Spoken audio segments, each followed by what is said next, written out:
Hi guys, 11-11-23 কেমন আছেন সবাই? আমি ভালো আছি। বাস নিয়ে ভালো আছি ভাই। কিছুদিন যাবৎ স্বপ্নের পিছনে দৌড়াদৌড়ি করছিলাম অনেক, তো আসলে কি স্বপ্নটা পূরণ করতে পারি নাই ভাই। স্বপ্নটা পূরণ করতে হলে আর কি কিছুটা বাস্তবতার দরকার আছে। আর কি রাত্রে স্বপ্ন দেখতাম ঘুমায় ঘুমায়, আর দিনে দেখি বৈশা বৈশা, আর এই জায়গায় বৈশা বৈশা দিনে দেখি। বুঝতে পারছেন ব্যাপারটা?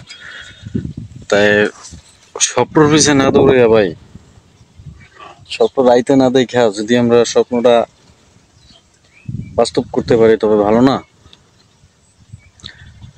তাই ওই কিছু মানুষ আছে বাংলাদেশের, যে তারা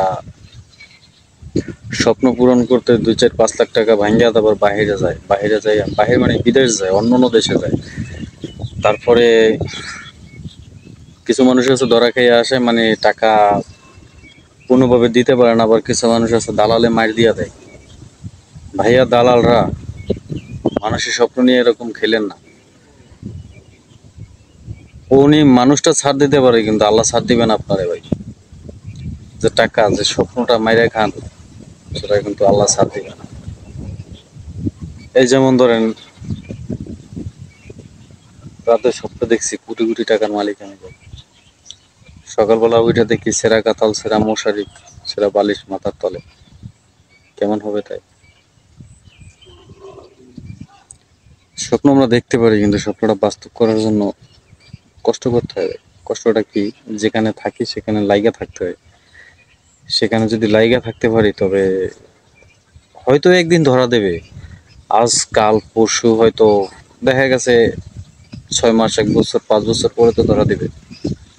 সেই আশাতেই আছি যে স্বপ্নটা করে পূরণ হবে ভাই। আসল কথা কি,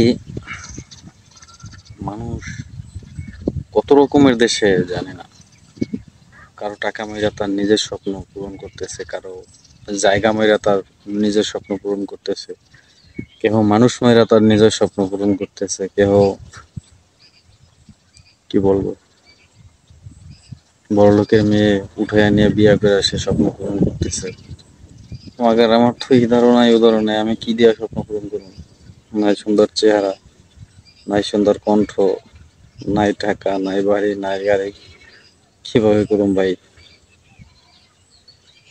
এগুলো তো আল্লাহরই নিয়ামত, কিন্তু সে তো দেয় না। তার নিয়ামত আমার উপরে নাই। কারণ ওই কথায় আছে না, যার টাকা আছে সে কোটি কোটি পায়, আর যার নাই সে 1 টাকাও পায় না।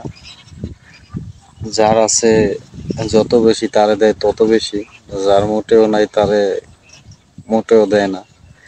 আমি হলো সেরকম সিস্টেমে আছি যে আমার তো সালা নাই, তবে আমাকে কে দেবে? ও আর একটা কথা বলতো শুনতাম যে, মুরব্বীরা কি জানি, ওই যে যার মাথায় তেল আছে তার মাথায় তেল দেয়। দেয় কিসের জন্য জানেন? যার মাথায় তেল আছে সে চিন্তা করে যে ওনার মাথায় তৈল দিতে গেলে কম লাগবে, এই কারণে তৈল বেশি দেয়। যার মাথায় তৈল না থাকে, কারণ তার মাথার চুল তো এমনিতেই লাড়া লাড়া থাকে, দিতে গেলে একটু বেশি লাগবে, কেন ধুইতে আবার শ্যাম্পু লাগে, বুঝেন না? এটাই জীবন ভাই। যেরকম এই যে আমার মাথায় তৈল নাই, কেউ আমার মাথায় তৈল দিতে আসবে না, কারণ সে চিন্তা করবে মাথাটা ধুইতে গেলে একটা শ্যাম্পু লাগবে, তারপরে